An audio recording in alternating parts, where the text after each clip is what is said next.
Ang taong may malinis na puso ay itinuturing na isa sa pinakamagandang katangian na maaaring taglayin ng isang tao. Hindi ito nakikita sa panlabas na anyo, kundi sa lalim ng kanyang pagkatao at sa paraan ng pakikitungo niya sa kapwa.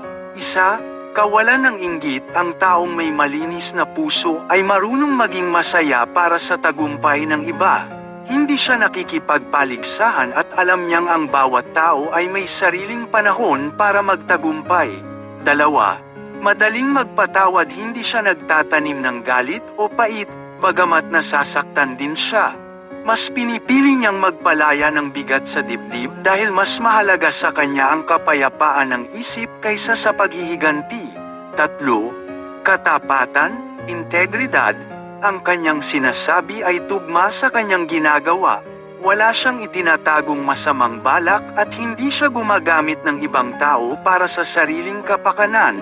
Ang kanyang kabutihan ay natural at hindi plastic.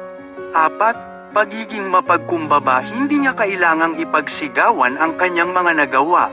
Tumutulong siya nang walang hinihintay na kapalit o pagkilala mula sa iba.